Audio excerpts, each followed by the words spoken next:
Hello and welcome to the latest episode of Touchline Talk with Odds Changer and SPK. It's a happy new year to everyone out there, and I hope everyone's had a good one. But yeah, it's now January time, and as usual, I'm joined by the one and only Dean Jones to discuss all the latest news and gossip around the January transfer window. The window is officially open, Dean. Newcastle seemingly are going to be the busiest club in this transfer window, and it seems they have got one deal pretty much wrapped up already in the signing of Kieran Trippier from Atletico Madrid. Very impressive piece of business this from Newcastle to land the England international. What's next on Newcastle's agenda, do you think? Yeah, it was really important to get this done quickly so that they could move on further into the agenda, like you say. And Trippier sets the bar very high. And that was really the plan with this signing. That's why they've been working on it in December, opening up avenues to make sure that he was interested. Even if they are to go down, they had to make sure that they had all their bases covered and that Trippier was aware of like the consequences and stuff. And to be honest, the offer that he's got put on the table for somebody of his age, the amount of the contract and the length is a very good deal for him. So he's gone for it. And now we wait to see who follows him through the door. I'll be completely honest with you. There are at least 10 other players that Newcastle are pursuing right now. And they don't really know which of those is going to progress as the month wears on. So that's why you're seeing players of different levels. I mean, you can rule out the Mbappe one. I think that'll be gone. But beyond that, that middle tier of player now, I guess if you were to count Trippier as a middle tier player, because he's probably not quite elite, is all there. It's all there for the getting. And I think that after seeing Trippier sign there, other players will be tempted to go there. So, whether that's Wijnaldum, whether that's Aaron Ramsey, whether that's Coutinho. I mean, there are so many names of that kind right now. One thing that I think is most interesting is that they're all abroad, all those names. And I think that that's kind of giving them a market to shop in now. So even if you go further than that and you look, well, who are Real Madrid looking to get rid of? Bale and Isco? Like, why not ask the question if that's what they're looking for? Barcelona, who are they ready to get rid of? Ousmane Dembele obviously been linked as well, still not signing that contract. So there'll be a lot of links like that right now. And Barcelona, on the back of signing Trippier, or when they do sign Trippier, will just go for it and see how far they can push this, because obviously it gives them a much better chance of staying up.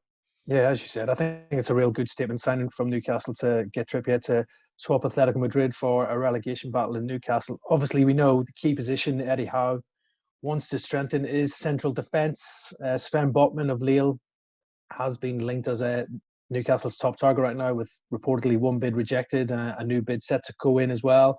If they're not able to get Botman, Diego Carlos of Sevilla has been mentioned as well in some quarters of being a possible target.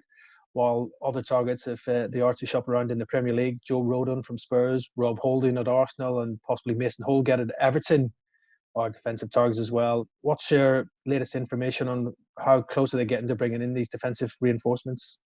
Well, the Botman one's going to be difficult because, as I understand it, AC Milan are about to open talks over signing him, and I'm led to believe that he would be more inclined to go down that route, not just because he sees it as a steadier pathway from where he is now, but it's AC Milan, and the pedigree and the prestige that comes with that, and also the fact that Milan have been on the rise the last couple of seasons and showing that they can compete again. I think that challenge will be quite exciting for him. So it'll be interesting to see how those talks pan out. But it doesn't seem to be going in Newcastle's favour, the Sven Botman deal, and that means that they are having to look at other angles, and people like Rob Holding are interesting because they have got that experience at the Premier League. They're probably of the level whereby they're going to be interested in the challenge. And let's face it, even if Newcastle were to go down, you'd imagine they would be, the type of player that would be willing to stay and help them get back to the Premier League again immediately, and are perfectly capable of doing that. So that's the kind of player that you'd imagine they'll be able to lure defensively right now. But as we say, they're going to be as ambitious as possible and just try to get whatever they can. Yeah, obviously, a striker is another key priority for Eddie Howe right now with Callum Wilson's injury. Lots of talk about Gabriel Barbosa, the Brazil international flamenco striker. Lots of talk that he wants to come to the Premier League during this January transfer window as well. There's also been mention of maybe Eddie Nketiah being a striking target as well for Newcastle. Do you think Barbosa would be something that Newcastle could maybe lure to Tyneside? Well, they've tried it already. They checked it out last week in terms of the conditions of the deal to find out what was possible. No offers actually been made. They were led to believe that a loan would be a path that would be plausible, and for Newcastle that would have been ideal right now. My information on it is that Flamengo made it clear that they would not be willing to discuss a loan. If it was going to happen, this needed to be a permanent transfer. So if that's the case, then Newcastle will have to consider how they go about that. I think Gabby Goal, as is known, does definitely have his eyes on the Premier League right now. I think he's not entirely sure about the way the situation is changing at Flamengo in terms of the structure of the club and the setup of the coaching team. So he would welcome a move, and his agents are clearly touting him around the Premier League, basically. There've been a few other clubs linked with him right now as well, and that's because they're just being sounded out over whether they're interested and what will be on the table. Yeah, I'm sure there'll be plenty of takers if things do change, and Gabriel Barbosa is open to that move to the Premier League because he is a proven goal scorer. I think he's got 103 goals in 147 appearances, I think, in Brazil. So he knows where the goal is, that's for sure. But we know one thing for sure, Dean, it's not going to be dull during this window with Newcastle. They're going to be linked with everybody in every position right now with their newfound wealth. So, yeah, we will probably be discussing Newcastle on every show, I think, between now and the end of January. It's going to be one of those. Another player who has been linked with Newcastle is the Everton left back Luca Digne, obviously facing an uncertain future now at Goodison Park, following the recent arrival of Vitaly Mykolenko from Dynamo Kiev. Luca Digne, we all have seen the reports that he's had a big bust up with Rafa Benitez. He's fallen out of favour under the Spaniard. It seems pretty inevitable that he will move on before the end of this window, Dean.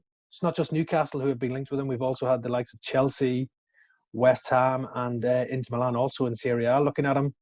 Do you think it's inevitable that Luca Digne will leave Everton before the end of the window? I do, yeah. I think it's one of the few players that you could say are almost certain to leave his club in the Premier League at this point, especially a player of his status. Everton could do with him moving sooner rather than later because it will open up transfer funds slightly for them. I mean, of all the Premier League clubs, they're probably in the worst situation right now when it comes to actually recruiting and improving their team. So it would give them some wiggle room, which they have got almost zero right now in terms of who they can bring in. So, yeah, Luca Digne is kind of being, again, touted around the Premier League as to where he could land. For Chelsea, it's a very handy option for them to suddenly have on the table with the injury problems that they've had to address and the fact that Marcos Alonso's pretty much got a free run at the left wing back role. So they're definitely having a look at the situation. I know West Ham have too, because they've obviously had some uncertainty over Aaron Cresswell's fitness. And I think going forward, they need to find somebody that could not only challenge Cresswell, but perhaps even take over for him as well. Perhaps that's Luca Digne. Obviously, Newcastle will be in that conversation because it's a good player who's become available and they want to sign those type of players. But yeah, it's rare that you see someone of this quality openly available, and it'll be a good signing because you know that you can slot straight in if you're a Premier League side. Yeah, probably the only issue for this Luca Digne move is that Everton would prefer a straight cash deal rather than a swap deal in this one. Everything, obviously, they'd be looking to recoup some of the money they've spent on Mykolenko and also Nathan Patterson arriving from Rangers. So you're probably talking 20, 25 million plus for Luca Digne.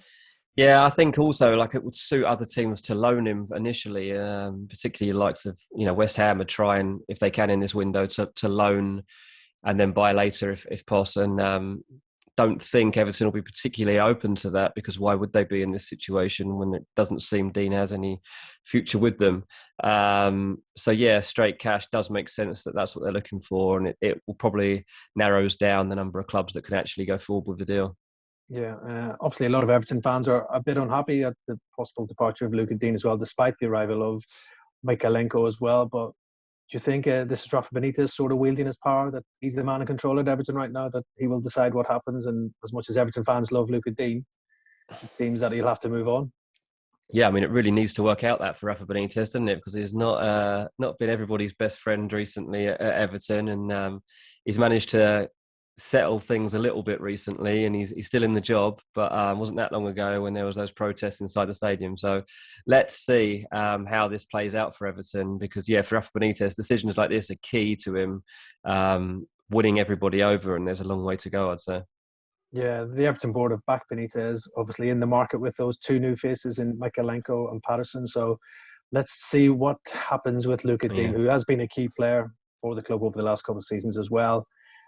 Moving on then, a former Premier League player who's been mentioned in some quarters of possibly making a return to the Premier League.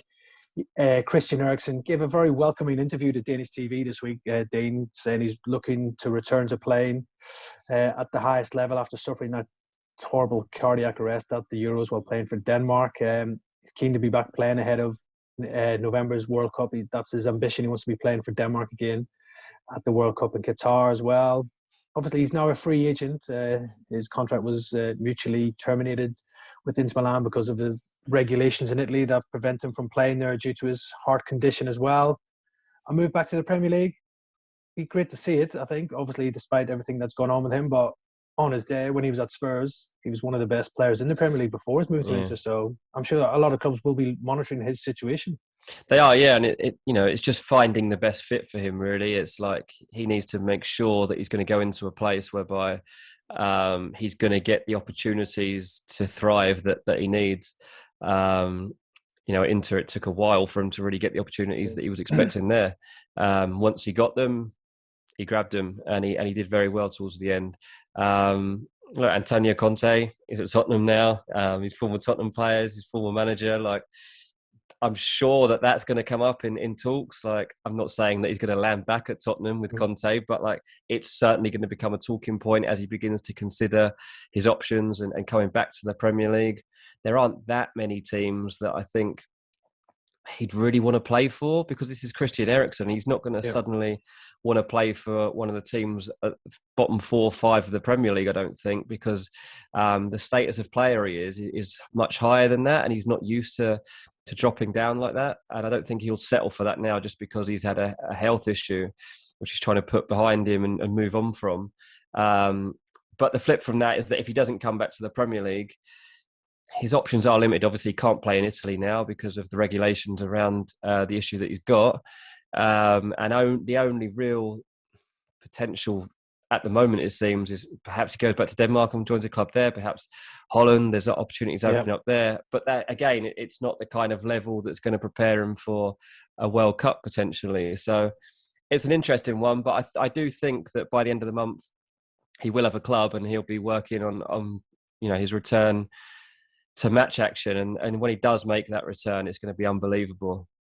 Yeah, wherever he ends up, we wish him well, because such a heartbreaking moment to see that at the Euros last summer when officially he was dead for 5 minutes before. Thankfully, the medics were able to bring him back to life as well. And wherever Christian Eriksen ends up, I'm sure we'll just really enjoy seeing him back on that football field where he's graced for so long for Denmark and for Tottenham and for Ajax as well. So, yeah, hopefully, fingers crossed, he can find the right solution. And if it was to be the Premier League, I'm sure everybody would welcome him back with open arms just to see him back playing football, which is something which we thought was going to be taken away from him in that respect. But yeah, talking of another ex-Premier League star, takes us nicely on to Aaron Ramsey. Seems his days at Juventus are numbered. Dean, lots of reports in Italy suggesting Juventus are preparing for his departure this month. They even reports suggesting that he's already said his goodbyes to some of the Juventus players and staff. Interesting one was supposedly Burnley made an offer for Aaron Ramsey to try and lure him back to England, which he has subsequently turned down. We've all seen the links. He's been linked with Newcastle, I think Everton, even Leeds have been mentioned. Maybe even a possible return to Arsenal. What's your latest take on Aaron Ramsey's future? Yeah, it's a big week for Aaron Ramsey because, as I understand it, his agents are working on finding him a new club in England. Newcastle were always at the front of the queue because even before this month, they were using intermediaries to kind of put forward a proposal on a personal level as to what they would be able to offer him. As I understand it, again, it would be similar kind of deal to what Kieran Trippier is just landing at Newcastle.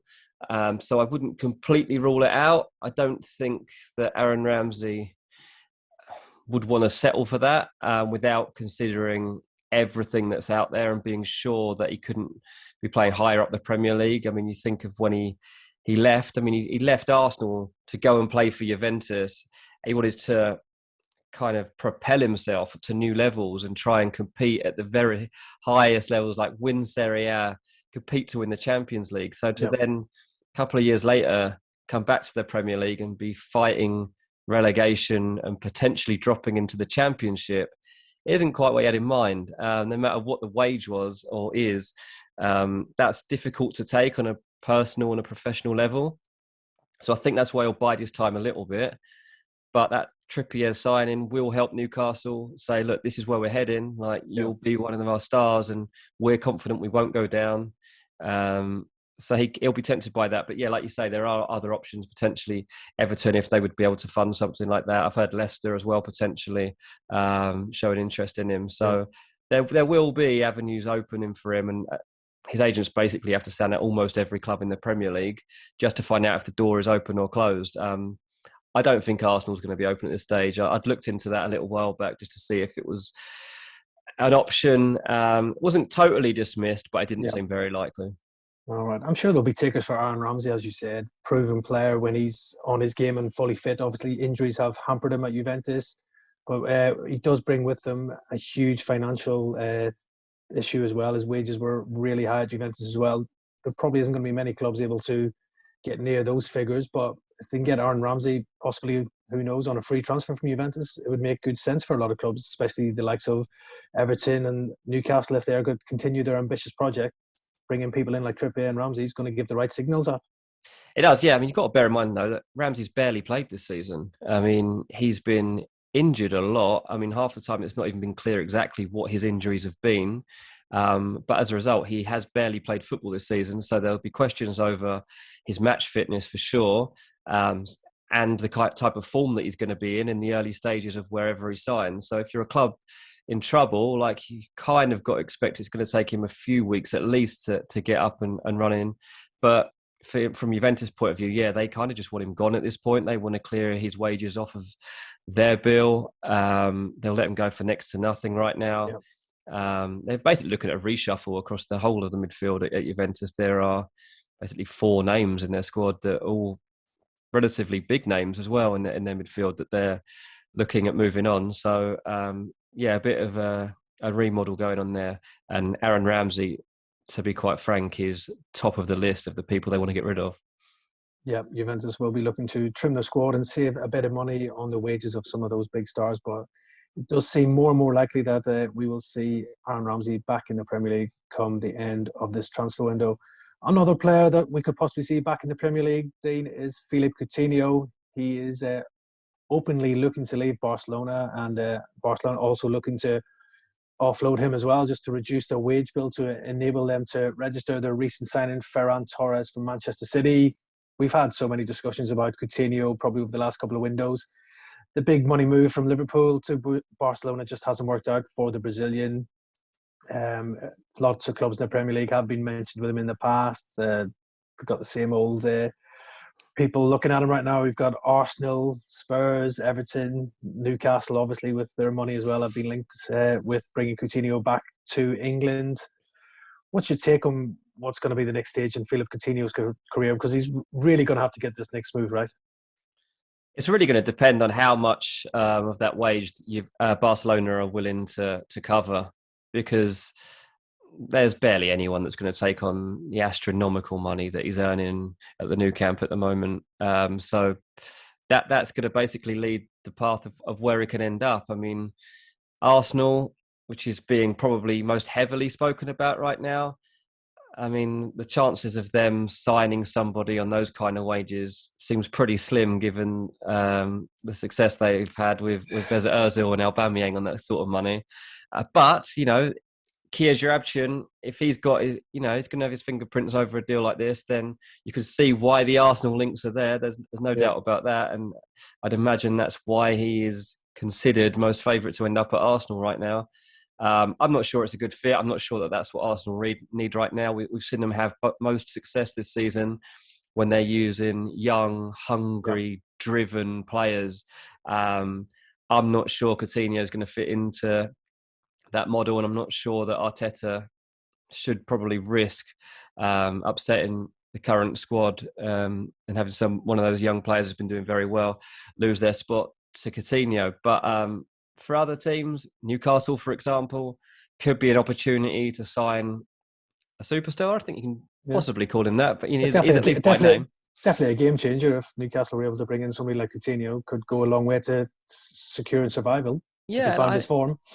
If you got to find a role for him as well. His big problem at Barcelona has been, was he part of the front three or was he part of the midfield three? And what type of footballer is he now? Like, is he still that creator? Is he still that magician? Or is he something more deeper lying, deeper thinking? We need to find out. And I guess that should be a big part of the proposal from whichever club does convince Coutinho to sign for them. When it was Bayern Munich, and there were signs there of some good stuff. But again, it didn't work out brilliantly for him. But there have been flashes in the past couple of years of Coutinho still having it within him to change games and to prove he has still got that magic in his boots. But it really, really is key that he picks the right club and the right project here, because if he just chooses a club for name or because of the size of the wage, the likelihood is it's not going to work out again.